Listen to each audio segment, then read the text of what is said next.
Che, qué garrón tener que resumir todo este libro. Pero bueno, vamos a meterle onda, y te lo explico como si estuviéramos tomando una birra. Imagínate que este libro, La Ética de Nicómaco, es como el manual de Aristóteles para vivir una vida piola, una vida buena, ¿entendés? No es onda de hace esto y no hagas aquello, sino más bien de entender qué onda con la felicidad, la virtud y cómo carajo hacemos para ser buenas personas. Primero, ¿qué carajo es la felicidad? Arrancamos con la pregunta del millón. ¿Qué es la felicidad? Aristóteles no se anda con chiquitas y te dice que todo lo que hacemos apunta a un fin, a un bien. Y el bien supremo, al que todos aspiramos, es la felicidad. Ahora, acá viene el quilombo. Cada uno tiene su idea de qué es ser feliz. Para algunos es la guita, para otros el placer, para otros la fama. Pero Aristóteles no se compra esas ideas berretas. Él dice que la verdadera felicidad está ligada a la virtud, a ser una persona de bien. Pero ojo, que no es solo ser bueno, onda un monje tibetano. Para Aristóteles, la felicidad es una actividad, algo que haces, no algo que te pasa. Es vivir de acuerdo con la razón y desarrollando tus capacidades al máximo. Y acá te tira un dato clave. La política es fundamental. ¿Por qué? Porque busca el bien común, crear ciudadanos virtuosos. Obvio, esto lo decía pensando en la polis griega, pero la idea es que la sociedad influye en nuestra felicidad. También nos advierte que los pendejos no entienden esto, no porque sean boludos, sino porque están a full con las pasiones y no tienen la experiencia para entender qué es lo que realmente importa. Libro segundo. ¿Cómo carajo se aprende a ser bueno? Acá Aristóteles se pone más práctico y te explica cómo carajo llegás a ser virtuoso. La posta es que la virtud no es algo que te viene de arriba, sino que se aprende con la práctica, como andar en bici. Te dice que la virtud es el justo medio entre dos extremos. Por ejemplo, el coraje es el punto medio entre la cobardía y la temeridad. La idea no es ser ni un cagón ni un loco kamikaze, sino encontrar el equilibrio. Y ojo, que el justo medio no es lo mismo para todos. Depende de cada uno, de sus circunstancias. No es una fórmula mágica, sino algo que tenés que laburar. También te explica que las acciones son las que cuentan. No sirve de nada tener buenas intenciones si después haces cagadas. Libro tercero. Decisiones, valor y control de las pasiones. Ahora se pone más específico con el tema de las decisiones y las virtudes en acción. Arranca hablando de que somos responsables de nuestras decisiones. No podés decir, ay, me obligaron. Si elegiste algo, bancátela. Después se manda con el valor. Ser valiente no es no tener miedo, sino enfrentar el peligro por una causa noble. Te habla de distintos tipos de valor, desde el del ciudadano que defiende su ciudad hasta el del soldado que obedece órdenes. Y termina hablando de la templanza, que es el control de los placeres. No es reprimirlos a lo loco, sino disfrutarlos con moderación, sin que te dominen. Libro cuarto. Virtudes específicas. Acá se dedica a analizar virtudes en particular, onda un catálogo de buenas ondas. Liberalidad. Ser generoso con la guita, pero sin ser un derrochador. Magnificencia. Gastar bien la guita cuando tenés mucha, onda un mecenas del arte. Magnanimidad. Tener la autoestima alta, pero merecerla, ser grosso de verdad. Ambición. Buscar el honor pero sin ser un trepador. Paciencia. Controlar la ira, no ser ni un calentón ni un pusilánime. Sociabilidad. Ser agradable, buena onda sin ser un obsecuente. Veracidad. Decir la verdad sin ser un fanfarrón ni un falso modesto. Donaire. Tener gracia al hablar. Ser divertido sin ser un payaso. Libro quinto. La justicia. Para Aristóteles, la justicia es la virtud más importante de todas. Es lo que mantiene unida a la sociedad. Te explica que hay dos tipos de justicia. Justicia distributiva, cómo se reparten los bienes en la sociedad. La idea es que sea proporcional al mérito de cada uno. Justicia correctiva. Cómo se arreglan los problemas cuando alguien comete una injusticia. Acá la idea es restaurar el equilibrio. Libro sexto. La inteligencia. Acá cambia un poco el foco y se mete con la inteligencia, con las virtudes intelectuales. Te habla de la sabiduría, que es el conocimiento de los principios fundamentales de la realidad, de la prudencia, que es la capacidad de tomar buenas decisiones en la vida práctica, de saber qué hacer en cada situación. Y te dice que estas virtudes se aprenden con la experiencia y la reflexión. Libro séptimo. El placer y la incontinencia. Vuelve al tema del placer, pero ahora desde el punto de vista de los que no se pueden controlar. Te explica que la incontinencia es cuando sabes lo que tenés que hacer, pero las pasiones te ganan y terminás haciendo otra cosa. Distingue entre la incontinencia y la brutalidad, que es cuando alguien es directamente un animal, no tiene ni idea de lo que está bien o mal. Y te dice que la incontinencia en la ira es menos grave que en los deseos, porque la ira todavía escucha un poco a la razón. Libros, octavo y noveno. Le dedica un montón de páginas a la amistad, porque para él es fundamental para la felicidad. Te explica que hay 3 tipos de amistad. Por interés, te juntás con alguien porque te da algo. Por placer, te juntás con alguien porque te divertís. Por virtud, te juntás con alguien porque es buena persona y te ayuda a ser mejor. Esta es la posta. También te dice que es importante ser egoísta en el buen sentido, buscar tu propio bien, pero sin cagar a los demás. Y que los amigos son más necesarios en la desgracia que en la prosperidad. Libro décimo. La felicidad perfecta. Acá llega a la conclusión final. ¿Qué es la felicidad posta? La posta posta. Te dice que la felicidad perfecta es la vida contemplativa, la vida dedicada al estudio, a la reflexión, a la búsqueda de la verdad. Ojo, que no es aislarse del mundo y vivir en una burbuja, es desarrollar tu intelecto al máximo, porque eso es lo que nos diferencia de los animales. Y termina diciendo que la política es importante para crear las condiciones para que los ciudadanos puedan ser felices, pero que lo más importante es que cada uno se esfuerce por ser virtuoso y desarrollar su inteligencia. En resumen, Aristóteles te dice, laburá en ser una buena persona, desarrollá tu inteligencia, busca amigos de verdad y viví una vida con sentido. Ahí vas a encontrar la felicidad. Obvio, no es fácil, pero vale la pena intentarlo. Y acordate, como dice el dicho, el que no afana es un gil, pero para Aristóteles, el que afana se está cagando a sí mismo, porque se aleja de la verdadera felicidad. Los dejo ahora con nuestra inmersión profunda. Adelante, maestros. Bienvenidos a The Deep Dive. Hoy nos sumergimos en la antigua Grecia para explorar las ideas de Aristóteles en su obra ética Nicómaco. Acompáñenos en esta inmersión profunda, donde desempacaremos las ideas principales de este texto, que a pesar de haber sido escrito hace siglos, sigue siendo relevante en la actualidad. ¿Te has preguntado alguna vez qué significa realmente vivir una buena vida? Pues eso es precisamente lo que Aristóteles buscaba desentrañar. Y lo interesante es que Aristóteles no se conforma con respuestas fáciles, va más allá de las ideas convencionales de la felicidad, como la riqueza, el placer o la fama. Exacto, las descarta por completo. En cambio, nos presenta un concepto mucho más profundo, la eudaimonía. ¿Recuerdas qué significa este término tan peculiar? Claro que sí.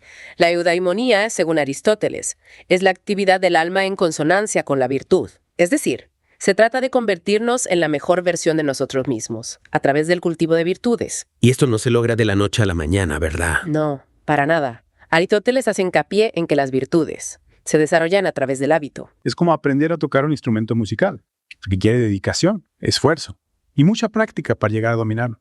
Y hablando de práctica, ¿qué te parece si exploramos una de las virtudes más importantes para Aristóteles, el valor. Me parece perfecto.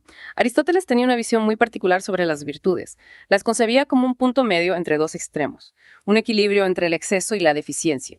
En el caso del valor, este se encuentra entre la cobardía, que sería la deficiencia, y la temeridad, que sería el exceso. Una persona valiente no se lanza ciegas al peligro, sino que lo enfrenta solo cuando es necesario, y de manera prudente. Qué importante es encontrar ese equilibrio. Totalmente.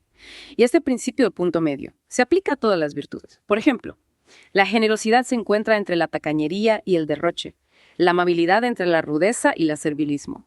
Me intriga mucho esta idea, de que la virtud no es algo innato, sino que se desarrolla con el tiempo. Y la práctica. Esto nos hace responsables de nuestras acciones y de cómo moldeamos nuestro carácter. ¿Qué piensas tú? Estoy completamente de acuerdo. Para Aristóteles, la responsabilidad moral es fundamental. Tenemos la capacidad de elegir nuestras acciones, incluso cuando estamos influenciados por factores externos o por nuestras propias inclinaciones. Esto me hace pensar en los dilemas morales, a los que nos enfrentamos a diario. A veces no es fácil discernir cuál es la acción correcta, pero la idea de Aristóteles nos invita a reflexionar sobre nuestras decisiones y a buscar ese punto medio virtuoso. Exacto. Y para tomar decisiones más acertadas, Aristóteles nos habla de la fronesis, que se traduce como sabiduría práctica. Ah, sí.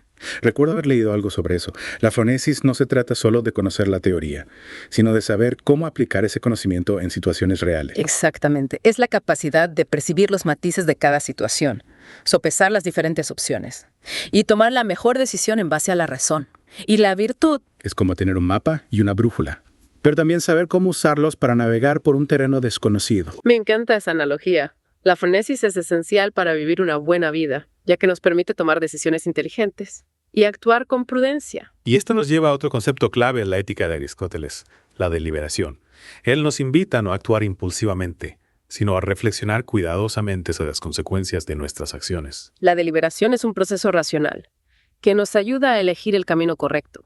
No se trata de seguir ciegamente las reglas, sino de comprender su fundamento y aplicarlas con sabiduría. Es interesante cómo Aristóteles nos reta a usar la razón para guiar nuestras acciones y cultivar un carácter virtuoso. Sí, para él la razón es lo que nos diferencia de los animales y nos permite alcanzar la eudaimonía.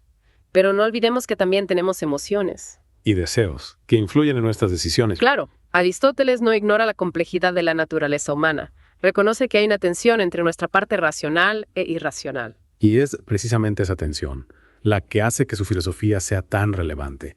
Nos ofrece una visión realista del ser humano y nos da herramientas para afrontar los desafíos de la vida. En la primera parte exploramos cómo alcanzar la eudaimonía, la buena vida, a través del cultivo de virtudes como el valor y la sabiduría práctica.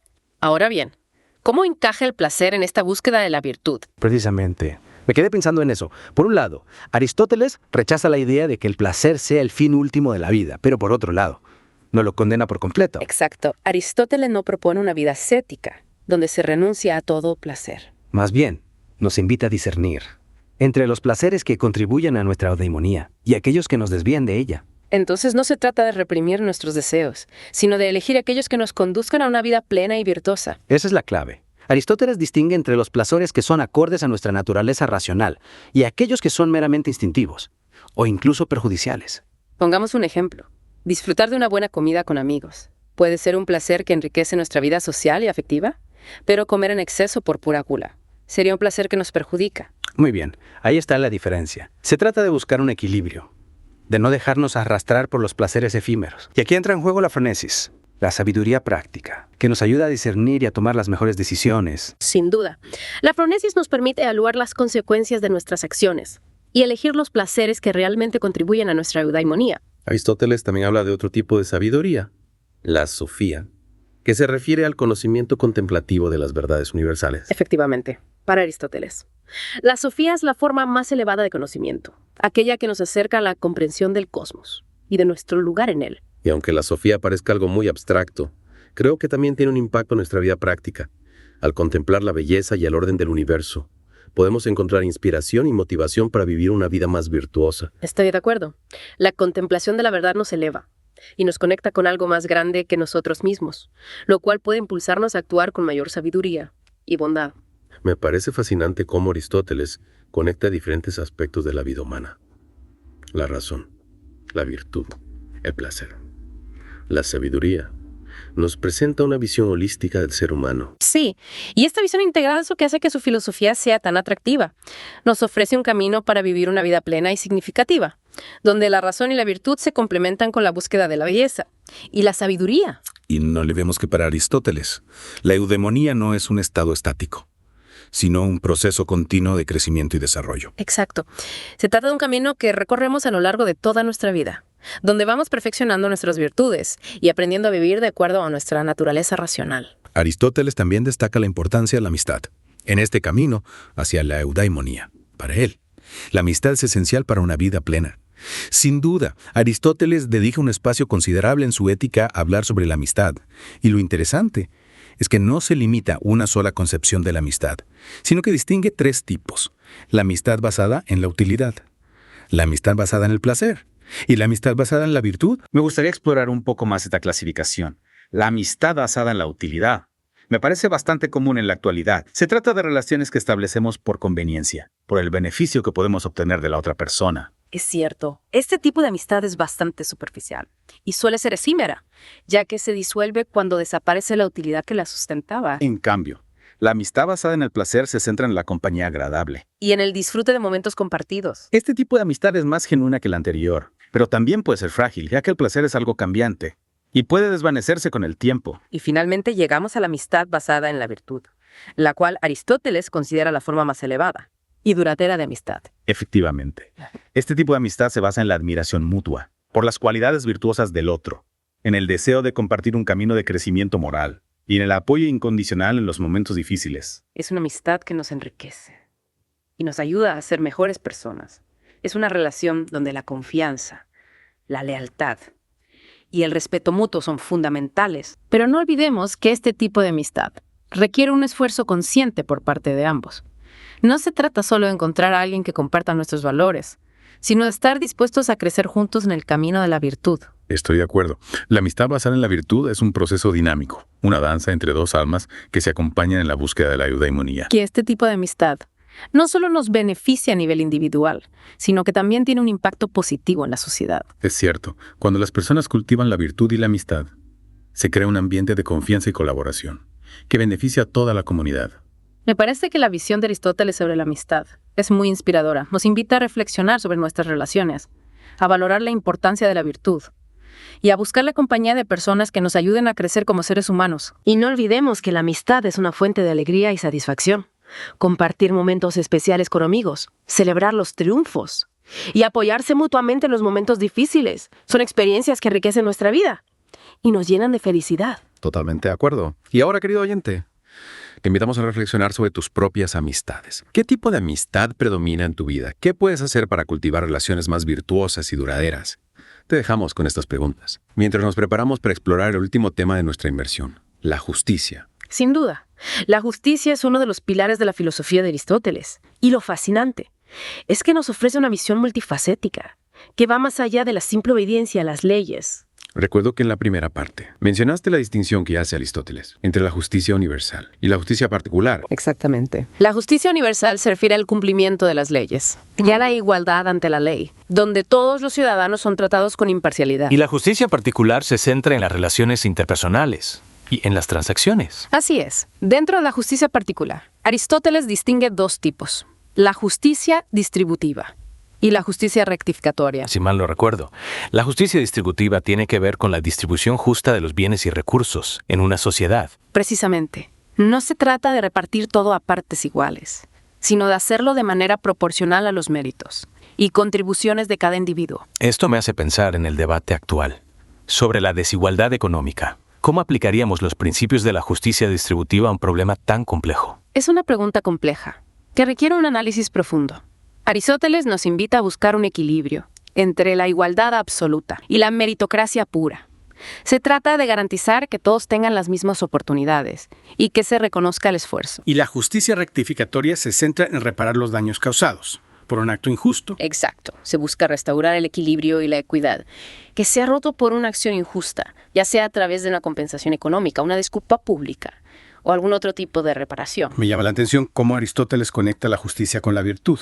No se trata solo de cumplir con la ley, sino de cultivar la justicia como una disposición interior. Tienes toda la razón. La justicia no es solo un conjunto de normas externas, sino una virtud que debemos desarrollar a través del hábito y la práctica constante. Entonces, la justicia no es solo una cuestión legal, sino también una cuestión ética. Exactamente. Ser justos implica actuar con rectitud, honradez e imparcialidad en nuestras relaciones con los demás. Y esto no siempre es fácil. A veces implica renunciar a nuestros propios intereses en beneficio del bien común. Me parece que la visión de Aristóteles sobre la justicia es muy relevante en la actualidad, en un mundo donde a menudo prevalece el individualismo. Totalmente de acuerdo. Sus ideas nos invitan a reflexionar sobre cómo construir una sociedad más justa y equitativa, donde se valore la cooperación. La solidaridad y el respeto mutuo. Y para finalizar nuestra inmersión, me gustaría volver a la pregunta inicial. ¿Qué significa vivir una buena vida? Después de este recorrido por la ética de Aristóteles, ¿qué podemos responder? Para Aristóteles, la buena vida, la eudaimonía, se alcanza a través del cultivo de la virtud, la búsqueda de la sabiduría. Y la práctica de la justicia no se trata de una receta mágica, sino de un camino que debemos recorrer, con esfuerzo. Un camino que nos invita a usar la razón, a controlar nuestras pasiones, a desarrollar nuestro potencial y a contribuir al bien común. Y aunque este camino no siempre es fácil, Aristóteles nos asegura que la recompensa vale la pena. Una vida plena, significativa. Y así concluimos nuestra inmersión en la ética nicómaco de Aristóteles. Esperamos que este viaje te haya inspirado a reflexionar sobre tu propia vida y a buscar la eudaimonía en tu día a día. Gracias por acompañarnos. Muchas gracias, maestros, por la inmersión profunda. ¿Y a vos? ¿Te gustó? Entonces, déjanos un like, suscríbete y comentá de qué otro libro te gustaría que hablemos. Que tengas un equilibradísimo día. Chau.